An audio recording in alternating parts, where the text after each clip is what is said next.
হুসাইন রাদিয়াল্লাহু তাআলা আনহু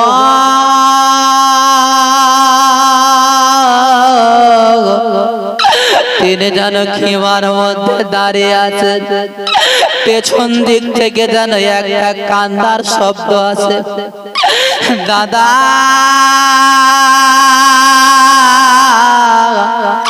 ওগো আমার দাদা, দাদা গো।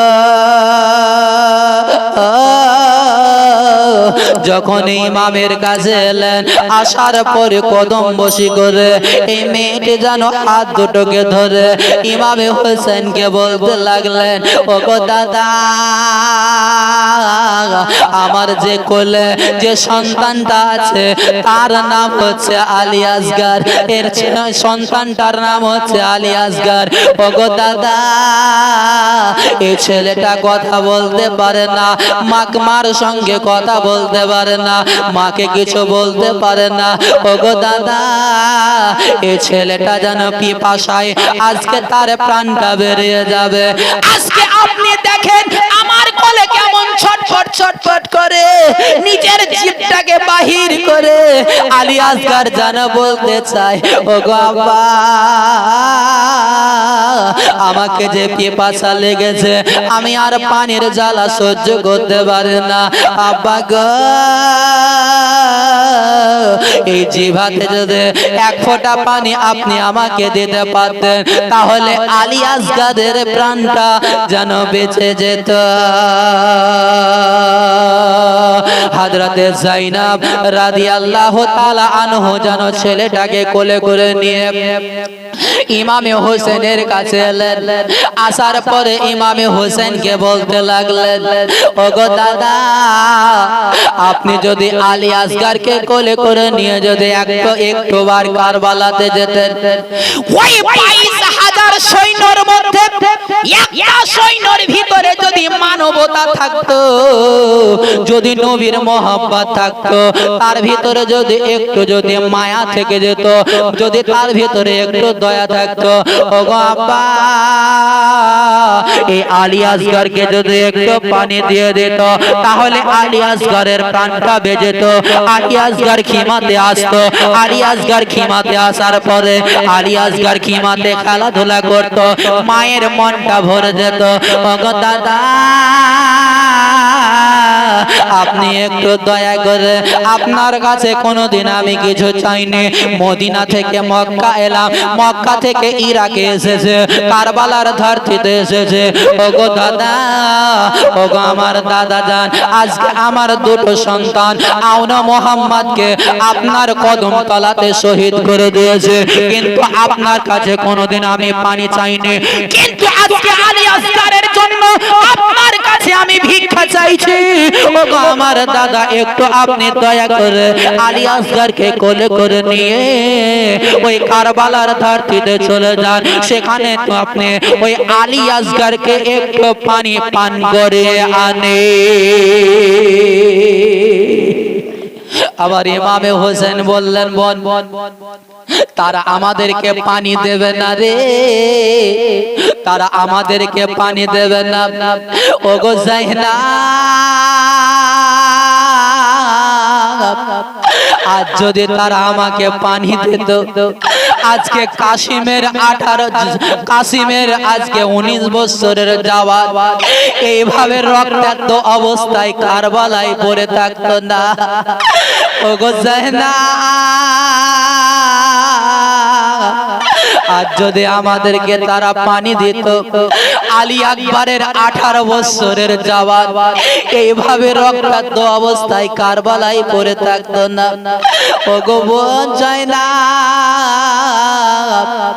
এইভাবে আমার চাচা আব্বাসের ক্ষত বিক্ষত লাশ পড়ে থাকতো না, এইভাবে আহলে বায়াতের লাশগুলো পড়ে থাকতো না।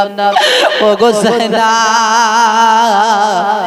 এই ফোরাত নদীর পানি সারা পৃথিবীর মানুষ পান করবে রে, কিন্তু ইয়েজিদ শয়তান জানো ওই ফোরাত নদীর পানিটা জানো আমাদের জন্য হারাম করে দিয়েছে। আমার ইমামে হুসাইন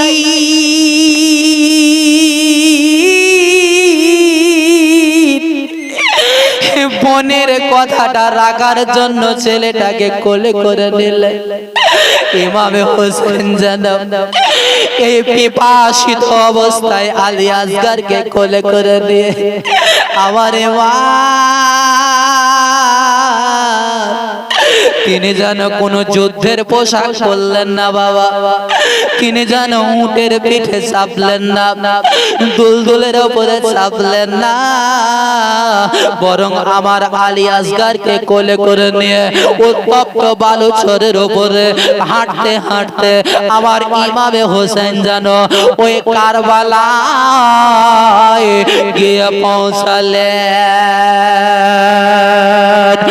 ইমামে হোসেন সেদিন বলেছিলেন ইয়াজিদ শোন, ওরে 22,000 সৈন্যরা শুন রে,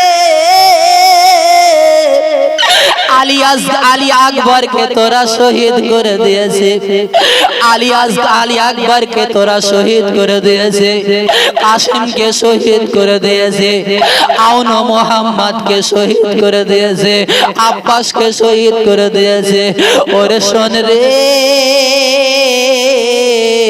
আজকে যদি আমার জীবনের শেষ চেরাগটাকে যদি এক ফোঁটা পানি তোরা দিতে পারিস রে, আরে এক ফোঁটা পানি তার ভিতরে যাওয়ার কারণে তার প্রাণটা যদি বেঁচে যায়, আলী আসগর যদি নতুন করে প্রাণ ফিরে পায়, তাহলে কিয়ামতের দিবসে আমি নানা জানকে বলে হাসরের দিনে তোদেরকে কাউসারের পানি পান করাবো। যেহেতু আলী আকবরের কাতিলে কাফির নয়, কাতিলে মুমিন ছিল, আব্বাসের কাতিলে কাফির নয়, কাতিলে মুমিন ছিল, হযরতে কাসিমের কাতিলে কাফির নয়, কাতিলে মুমিন ছিল, তারাও কলমা পড়তো, তারাও নামাজ পড়তো, কিন্তু আমার ইমামে হোসেনকে যারা শহীদ করেছিল তারা কাতিলে কোনোদিন মুমিন ছিল না, বরং তারা কাতিলে কাফির ছিল। ইমাম হোসেনকে যারা শহীদ করেছিল তারা জীবনে কোনোদিন তারা জান্নাতে যেতে পারবে না, আর যারা কাফির তারা জীবনে কোনোদিন জান্নাতে যেতে পারবে না।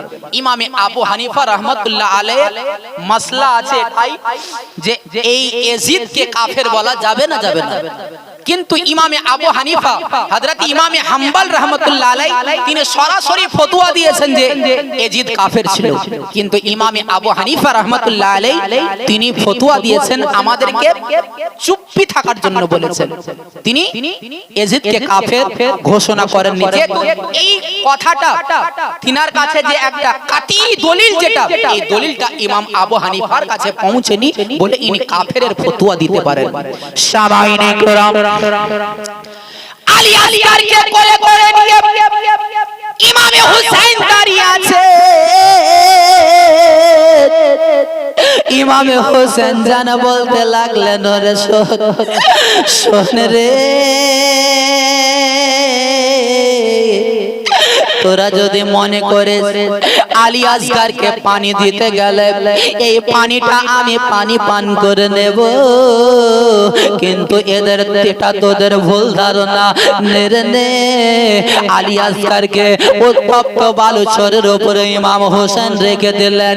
একটা 6 মাসের সন্তানকে আপনি যদি কাঠ খোলাতে যে বালিটা ভাজা হয়, যে বালি দিয়ে মুড়ি ভাজা হয় বাবা, এই বালি এত গরম হয়, বালিতে যদি আপনার আঙুল খানা ঢুকে যায় তাহলে আপনার আঙুলে ফোসা পড়ে যায়। সেই কারবালার ধারটিতে বালুগুলো এত তেতে ছিল বাবা যে আলী আসগরকে যেমনই রেখে দিয়েছে, আলী আসগরের পিঠে যেন বড় বড় ফোসা চলে এলো, আলী আসগর যেন তরপাচ্ছে, আলী আসগর যেন একেবারে কাতরাচ্ছে, আলী আসগর ছটফট করছে। বেরাদার, একজন পিতার চোখের সামনে তার ছোট সন্তান যদি কাতরায়, ছোট সন্তান যদি ছটফট করে, তো একটা জন্মদাতা পিতা এই দৃশ্যটা কখনোই সে দেখতে পারে না। আমার ইমামে হুসাইন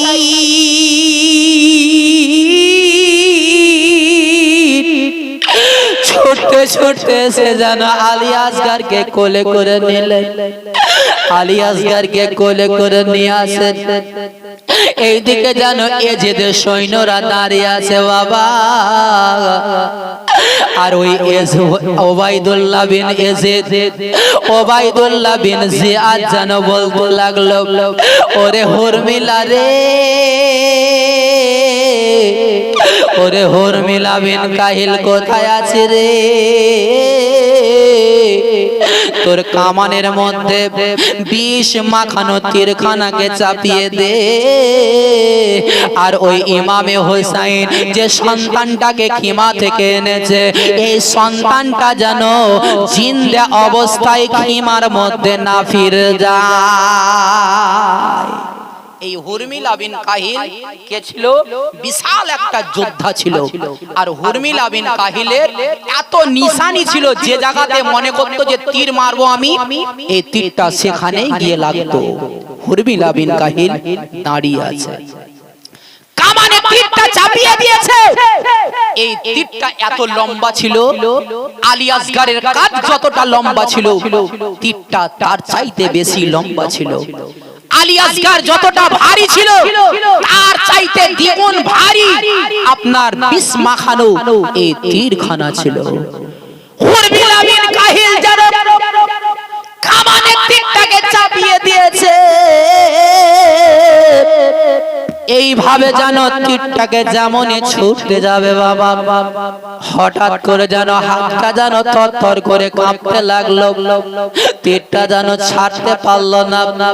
ওবাইদুল্লাহ বিন জিয়াদ বলছে, হুরমিলা তুমি এত বড় নিশানাবাজ, কিন্তু আজকে তোমার হাতটা কেন কাঁপছে? ওবাইদুল্লাহ বিন জিয়াদকে বলছে, ওরে শয়তান, একবার তাকিয়ে দেখ রে ইমাম হোসেনের কিমার দিকে, দেখ রে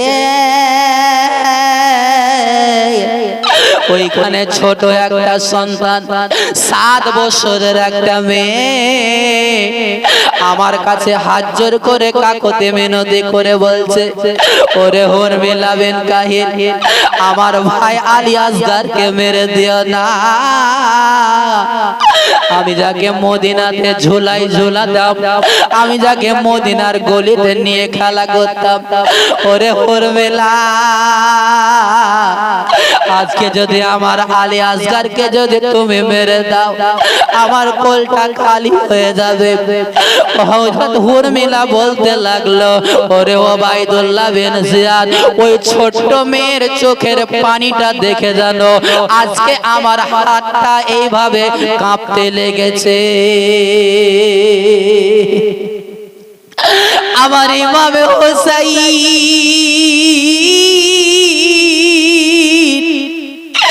আলী আসগারকে যেন কোলে করে নিয়ে দাঁড়িয়ে আছে। মাথার উপরে যেন প্রখর রৌদ্রের তাপ। আবার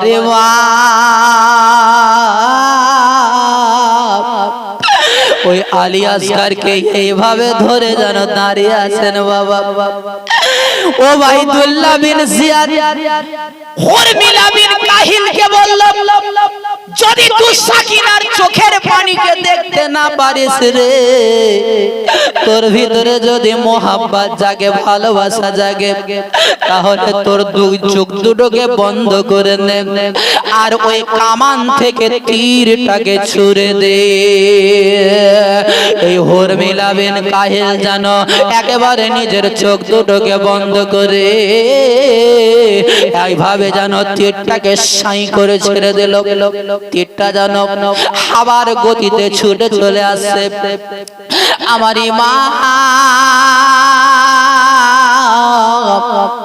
আবার এভাবে হোসেনের কোলে ওই আলী আসগারের ওই তীরটা যেন এত বেগে ছুটে আসছে বাবা, এত তাড়াতাড়ি ছুটে আসছে।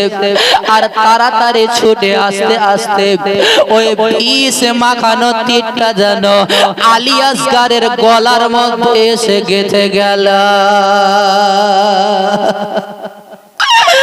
আমার ইমামে হোসাইন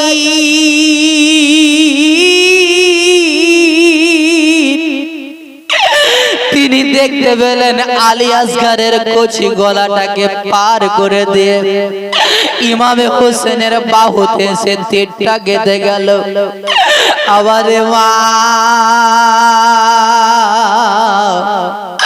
আবার ইমামে হোসেন রাদিয়াল্লাহু তাআলা আলী আসগরের চোখের দিকে তাকিয়ে আছেন। বাবা আলী আসগর যেন হোসেনের দিকে তাকিয়ে আছে। আলী আসগর যেন চোখের দিকে তাকিয়ে তাকিয়ে আব্বাকে বলতে থাকে, আব্বা ওগো আব্বা, আমি আর জীবনে কখনো পানি পান করব না। আব্বা গো, আমাকে যখন মায়ের কোলে আপনি ফেরত দেবেন, আপনি আমার মাকে আপনি বলে দেবেন আমি জীবনে মায়ের আঁচল খানাকে ধরে আর কোনোদিন পানি চাইব না। আমার ইমামে হোসেন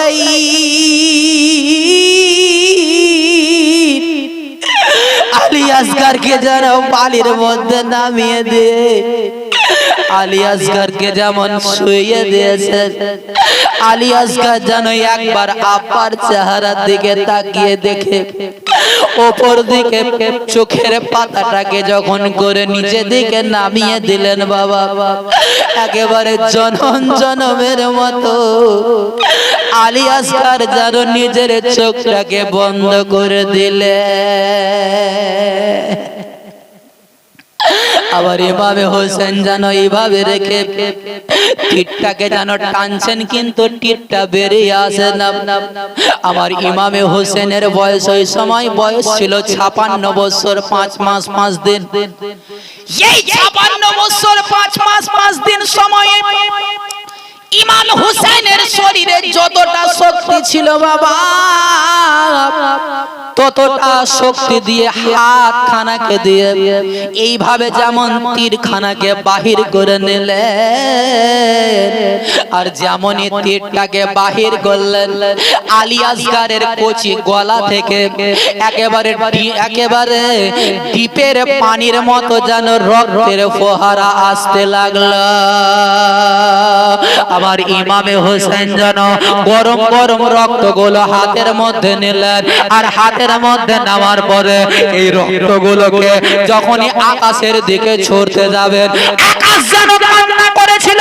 ইমামে হোসেনকে বলেছিল, হুজুর আলী আসগরের রক্তগুলোকে আকাশের দিকে আপনি ছুড়ে দেবেন না। ওগো হুজুর, আজকে যদি আলী আসগরের রক্তগুলোকে আকাশের দিকে ছড়িয়ে দেন, আকাশের দিকে ছেড়ে দেন, ওগো হুজুর, তাহলে এই আকাশটা যেন কাল কিয়ামতের সকাল অবধি পর্যন্ত আর কোনোদিন পানি বর্ষাবে না। ইমামে হোসেন যেন এই গরম রক্তগুলোকে হাতে করে নিয়ে মাটিতে যখনই ফেলতে যাবেন, মাটিটা যেন থরথর করে কাঁপতে লেগেছিল। মাটি সেদিন হয়তো ইমামে হোসেনকে বলেছিল, ওগো ইমামে হোসেন, আপনি আলী আসগরের রক্তটাকে মাটিতে ফেলবেন না।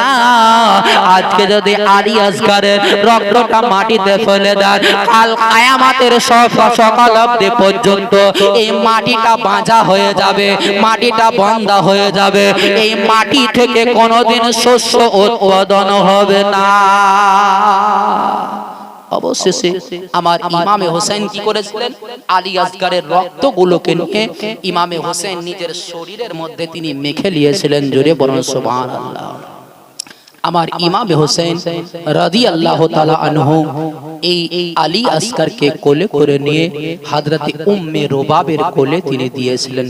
বিরাদার, আলী আসগরের মায়ের নাম হচ্ছে হযরতে উম্মে রুবাব। এই উম্মে রুবাব ইরান দেশের বাদশা হযরতে উম্মে রুবাব, তিনি একজন বিশাল বড় লোকের একজন মেয়ে ছিলেন। হযরতে শহর বানু, ইনি ছিলেন হযরত একজন ইরান দেশের বাদশার বেটি। হযরতে উমরে ফারুক রাদিয়াল্লাহু তাআলা আনহুর জামানাতে ইমামে হোসেনের সঙ্গে এই শহর বানুর বিয়ে দেওয়া হয়েছিল। বিরাদার, অনেক কাহিনী আছে। এই শহর বানুর প্রথমকার নাম ছিল নূরজাহাঁ বিবি। ইমাম হোসেনের সঙ্গে যখন বিয়ে দেওয়া হয়েছিল তার মাথা থেকে পা পর্যন্ত সোনাতে একেবারে সাজানো ছিল, যেহেতু বাদশার বিটি ছিল। ইমামে হোসেনের সঙ্গে যখন বিবাহ দেওয়া হয়েছিল তো ইমামে হোসেনকে বলে দিলেন আবু বকর হযরত উমরে ফারুক যে তোমার স্ত্রীর শরীরে যতটা সোনা লাগানো আছে সমস্ত সোনার মালিক হচ্ছ তুমি। জোরে বলুন সুবহানাল্লাহ।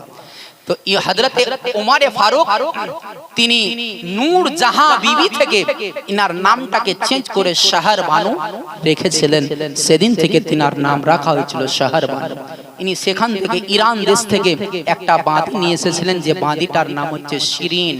এই শিরিনের বিবাহ হয়েছিল আপনার মদিনা থেকে আসার পথে একটা জায়গা আছে, এই জায়গাতে একজন বাদশা ছিল, একজন মানুষ ছিল আশিকে রাসূল।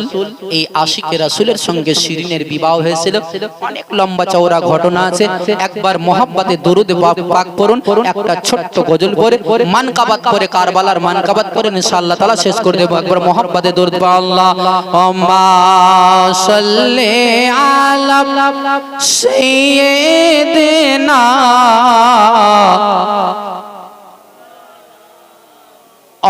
আলায়ালি আলা আলি সাইয়্যিদিনা মাওলানা আলায়ালি মা